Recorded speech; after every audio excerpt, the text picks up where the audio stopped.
दोस्तों, आप सभी को नमस्कार। आइए सुनते हैं महान ऋषि विभांडक की कहानी, जिनके वीर्य से एक अप्सरा नहीं बल्कि एक हिरणी गर्भवती हुई थी, जिससे महान ऋषि शृंग जी का जन्म हुआ था, जिन्होंने दशरथ जी के यहाँ जाकर पुत्र प्राप्ति के लिए यज्ञ करवाया था। आप इस वीडियो को अंत तक जरूर देखें। वीडियो शुरू करने से पहले एक और निवेदन है, आप कमेंट बॉक्स में हर हर महादेव लिखें। तो आइए जानते हैं महाभारत के अध्याय 110 से इस कहानी को प्रारंभ करते हैं।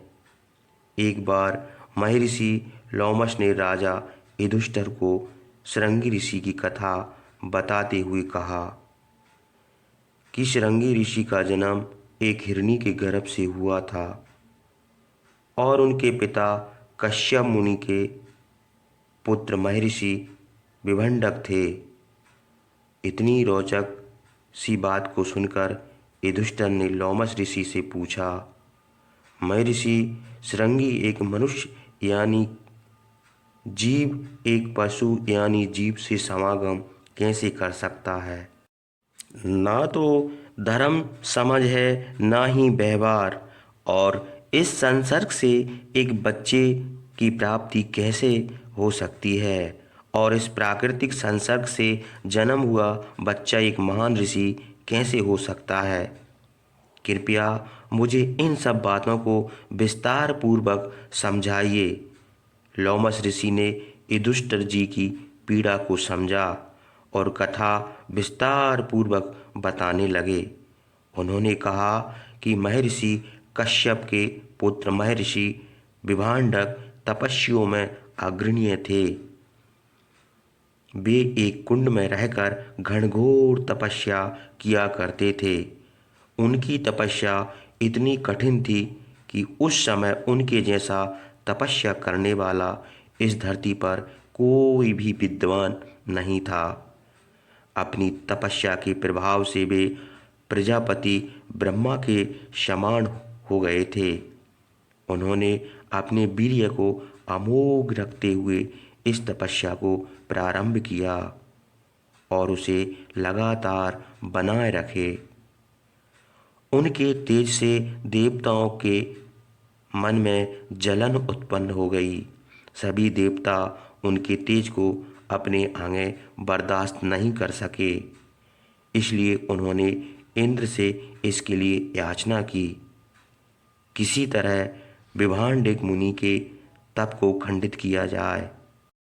इंद्र, जो कि हमेशा ही भयभीत रहा करते थे कि कोई अपनी तपस्या से उनके इंद्र पद को प्राप्त ना कर ले, देवताओं के बाद उन्होंने विभंडक मुनि की तपस्या को भंग करने के लिए अपनी अप्सराओं में सबसे श्रेष्ठ अप्सरा उर्वशी को उनके पास भेजा। उर्वशी अपने पूरे सौंदर्य के साथ विभांडक मुनि के तपोस्थली पर जा पहुंची। विभांडक मुनि अग्निकुंड में ध्यान लगाए तपस्या में लीन थे। वहां जाकर उर्वशी ने अपने सौंदर्य का जादू बिखेरना प्रारंभ कर दिया। उसने बड़ी ही सुंदर संगीत की ध्वनि उत्पन्न की, साथ ही अगल बगल के वातावरण पर भी अपने माधुर्य का ऐसा मोह डाल दिया जिससे कि ऋषि का मन अपनी तपस्या से बाहर निकल आया। जब उन्होंने अपनी आंखें खोली तो अपने सामने अपूर्व सुंदरी एक अप्सरा को देखा। उर्वशी उस समय अपने हाव भाव से कामदेव को भी लज्जित कर रही थी। उर्वशी के हाव भाव को देखकर ऋषि के मन में थोड़ी देर के लिए काम वासना का उदय हुआ, जिसके चलते वर्षों से संचित उनका वीर्य उस कुंड में बह गया। ऋषि का वीर्य उस कुंड में जाने के कारण उनकी तपस्या खंडित हो गई। दोस्तों, अगर आपको यह कहानी अच्छी लग रही है तो कृपया इस वीडियो को लाइक करके हमारे चैनल को सब्सक्राइब कर दीजिए। ऋषि का वीर्यपात होते ही उर्वशी तो अपने लोक में चली गई, लेकिन उस समय वहाँ पर एक हिरनी आई जो बहुत ही प्यारी थी। उसने कुंड में से पानी पीना प्रारंभ कर दिया और पानी में सना हुआ ऋषि का वीर्य उसके पेट में चला गया और कालांतर में उसके गर्भ से एक बच्चा पैदा हुआ जिसके सर पर एक सींग था। इसी के चलते उस बच्चे का नाम श्रृंगी रखा गया। आगे चलकर वही ऋषि श्रृंगी के नाम से जाना गया। महात्मा युधिष्ठिर इतना सुनने के बाद लोमश ऋषि को ठोकते हुए कहते हैं, महर्षि, एक बात बताइए कि पानी के साथ वीर्य को पीने से क्या गर्भ कैसे ठहर सकता है? यह तो अप्राकृतिक है, इसे तो किसी भी तरह से स्वीकार नहीं किया जा सकता। तब महर्षि लोमश बताते हैं कि वह हिरनी कोई सामान्य हिरनी नहीं थी, बल्कि वह अपने पूर्व जन्म में एक देव कन्या थी। उसे श्राप मिला था कि वह देव कन्या से पशु योनि में अवतरित हो जाएगी। ब्रह्मा जी ने उसके श्राप से मुक्ति का उपाय बताया कि जब वह किसी भी ऋषि का वीर्य अपने गर्भ में धारण करेगी और एक पुत्र को उत्पन्न कर देगी तो वह श्राप से मुक्त हो जाएगी और वापस देव कन्या बन जाएगी।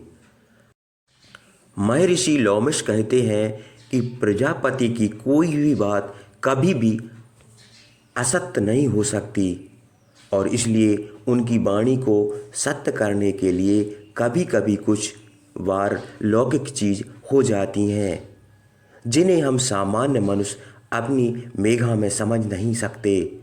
फिर भी कथा को आगे बढ़ाते हुए कहते हैं, चूँकि वह विभांडक ऋषि के पुत्र थे, इसलिए विभांडक ऋषि ने उस बच्चे का लालन पालन अपने ही पास किया। लेकिन एक स्त्री के चलते उनका तप खंडित हुआ था, इसलिए विभांडक मुनि के मन में उनके प्रति द्वेष उत्पन्न हो गया। वे अपने पुत्र को स्त्री की परछाई से दूर रखना चाहते थे, इसलिए वे एक जंगल में ले जाकर उसकी परवरिश करने लगे जो कि नगर से बहुत दूर था।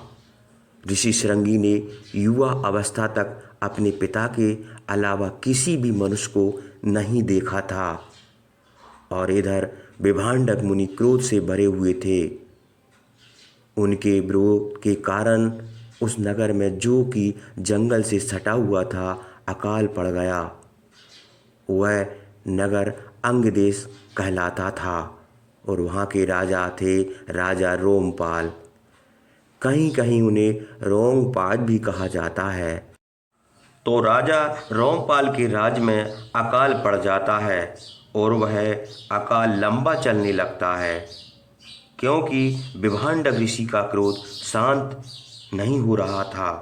राजा रोमपाल बहुत प्रयास करके हार गए, लेकिन उनके राज से अकाल जाने का नाम नहीं ले रहा था। तब रोमपाल ने विभिन्न विद्वानों को अपने पास बुलाया और उनसे इस अकाल को दूर करने का उपाय पूछा। तब शास्त्रों में निपुण विद्वानों ने अपने गणना से यह निष्कर्ष निकाला कि यदि किसी भी तरह श्रृंगी ऋषि के चरण राजा रोमपाल के नगर में पड़ जाएं तो यह अकाल समाप्त हो जाएगा। राजा रोमपाल अयोध्या के राजा दशरथ के परम मित्र थे। कथा में ऐसी बात आई कि जब दशरथ जी का विवाह कौशल्या जी से हुआ था और अपने वैवाहिक जीवन के पहले ही चरण में थे तो उन्हें एक पुत्री की प्राप्ति हुई थी और उस समय राजा रोमपाल का वैवाहिक जीवन अपने अंतिम चरण में चल रहा था, लेकिन उन्हें कोई भी संतान नहीं हुई थी। तब राजा रोमपाल ने अपने मित्र दशरथ से कहा कि मित्र, अभी तुम युवा हो, अभी तुम्हारा विवाह नया है, तुम्हें आगे चलकर अनेक संतानें मिलेंगी, लेकिन मैं अब लगता है कि संतान के सुख से दुखी रहूँगा। मैं चाहता हूँ कि तुम अपनी पुत्री को मुझे दे दो, मैं भी अपने जीवन में संतान सुख का अनुभव कर सकूँगा। महाराज दशरथ अपने मित्र का मान रखने के लिए अपनी पुत्र को राजा रोमपाल को दे देते हैं और पुत्री का नाम राजा रोमपाल शांता रखते हैं। इधर जब विद्वान लोग उन्हें बताते हैं कि किसी तरह शृंगी ऋषि को अपने राज में बुला लीजिए, उनके चरण आपके राज में पड़ेंगे तो वर्षा होगी। राजा रोमपाल उन्हें बुलाने का प्रयत्न करना प्रारंभ कर देते हैं। उन्हें पता चला कि ऋषि शृंगी ने अभी तक किसी भी मनुष्य को नहीं देखा और ना ही उन्होंने आज तक अन्न ग्रहण किया है, क्योंकि वह जंगल में रहते हैं और कंदमूल फल खाकर के ही अपना जीवन बिताते हैं। तब राजा रोमपाल ने अपने नगर से कुछ सुंदर स्त्रियों को चुना और उनके आश्रम पे भेज दिया। वह स्त्रियां उनके आश्रम के नज़दीक एक आश्रम बनाकर रहने लगीं। वे स्त्रियां शृंग ऋषि के पास जब जाती थीं, तब उनके पिता विभांडक अपनी तपस्या के लिए कुंड में चले जाते थे। वहाँ पर जाकर वह शृंगी को तरह तरह की चीज़ें दिखाती थीं और उन्हें तमाम मीठी बातें बताती थीं। ऋषि शृंगी के मन में उनके प्रति मात्र का ही भाव था, क्योंकि उनका परिचय कभी काम वासना से नहीं हुआ था। शृंगी ऋषि का हृदय अत्यंत निर्मल था। वे उन तीनों से मित्रवत व्यवहार करते हुए मन भाव से उनके साथ संवाद करते थे। एक दिन उन स्त्रियों ने उन्हें लड्डू लाकर खाने को दिया, क्योंकि वह जंगल में रहकर कंदमूल फल खाते थे, तो उन्हें शक्कर की मिठास के बारे में मालूम नहीं था। जब तीनों स्त्रियों ने उन्हें मोदक खाने को दिया तो उन्हें लगा कि यह कोई विशेष तरह का फल है। उन्होंने कहा कि मैंने अपने जीवन में इतना मीठा फल नहीं खाया।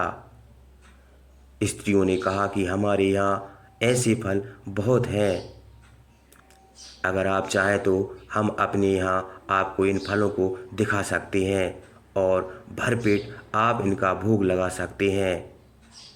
आप चाहें तो हमारे साथ हमारी जगह पर चलिए। तब शृंगी अपने पिता को बिना बताए राजा रामपाल के यहाँ जाने को तैयार हो गए।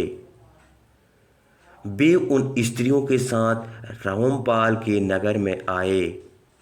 वहाँ पर बारिश प्रारंभ हो गई और राजा रोमपाल के राज्य से अकाल की समाप्ति हो गई। लेकिन राजा रोमपाल जानते थे कि यह एक छल है। उन्हें डर था कि कहीं विभांडक ऋषि वापस आकर उन्हें श्राप न दे दें। इसलिए उन्होंने विभांडो ऋषि के महल में आने से पहले कुछ न कुछ तो करना चाहिए। उन्होंने भोले भाले ऋषि शृंगी से अपनी पुत्री शांता का विवाह कर दिया। ऋषि शृंगी विवाह के अर्थ को भी समुचित रूप से नहीं जानते थे, लेकिन शांता उन्हें बहुत अच्छी लगी। उनके मन में उनके प्रति प्रेम का आकर्षण का भाव जागृत हुआ था। इसलिए उन्होंने तत्काल उसके हाथ को अपने हाथ में ले लिया